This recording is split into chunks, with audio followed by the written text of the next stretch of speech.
சின்ன வயசில் பாருங்கள், உங்கள் கூடயே இருக்கிறான்பா, உங்கள் கூடயே வர்றான்பா, நீங்கள் கதை சொல்லுங்கன்றான், படுக்கும்போது கூட பக்கத்தில் உட்காருங்கன்றான், எந்நேரமும் உங்கள் கூட இருக்கணுங்கிறான். என்ன அற்புதமான ஒரு வாய்ப்பு என்பதை எண்ணி பாருங்கள். நமக்கு சண்டே ஸ்கூலில் வர்ற பிள்ளைங்களெல்லாம் பாருங்கள், என்ன அற்புதமாக, என்ன மாதிரி ஒரு குரூப்பு, எக்கச்சக்கமான பிள்ளைங்க. இங்கே முடிஞ்சு ஏறி போகும்போது எனக்கு அவங்கள பார்க்கும்போதே ஆச்சரியமாக இருக்கும். என்ன அற்புதமான பிள்ளைங்க இவங்கெல்லாம். கொஞ்ச நாளில் பார்த்திங்கன்னா பெரிய ஆளுகளாக வந்துடுவாங்க. என்ன ஒரு வாய்ப்பு! அவங்க விரும்பி வர்றாங்க, சண்டே ஸ்கூலில் வந்து கலந்துக்கணும்னு வர்றாங்க, ரொம்ப சந்தோஷமாக அதில் பங்கெடுக்கிறாங்க.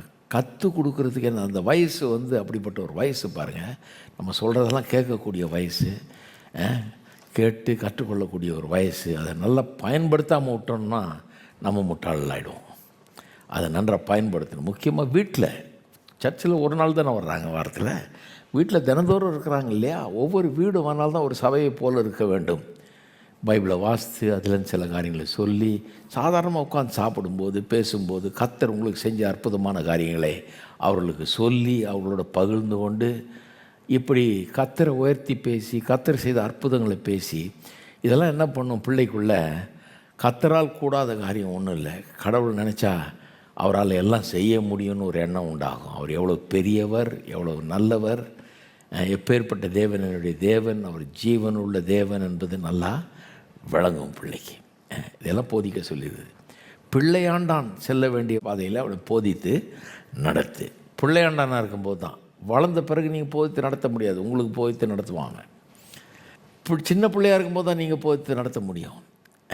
அப்போ சின்ன பிள்ளையாக இருக்கும்போது நம்ம விட்டுறோம்.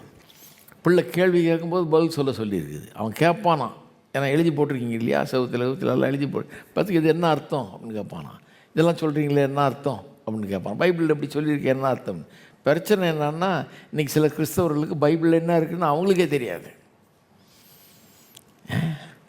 அவங்களே அதை எடுத்து படிக்கலை, அவங்களே அதை கற்றுக்கொள்ளலை, அவங்களுக்கு அதை பற்றி ஒன்றும் தெரியாது, அவங்களே ஒரு நல்ல ஆவிக்குரிய ஜீவியம் வாழலை. அப்போ எப்படி சொல்கிறாங்க, நான் இந்த டெடிக்கேஷன் சர்வீஸ்லாம் இதை பற்றிலாம் பேசுகிறது உண்டு. நான் சிலர் டெடிக்கேஷன்னா ஒரு மேஜிக் மாதிரி நினைக்கிறாங்க. பாஸ்டர் கையில் எடுத்து அந்த பிள்ளையை ஆசீர்வதிச்சிட்டாருன்னா அந்த பிள்ளை ஓஹோன்னு வந்துடுமாக்கும் அப்படின்னு நினைக்கிறாங்க.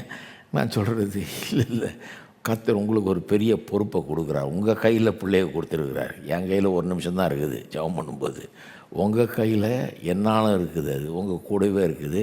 நீங்கள் போதித்து நடத்த வேண்டியது ரொம்ப பெரிய ஒரு காரியம்.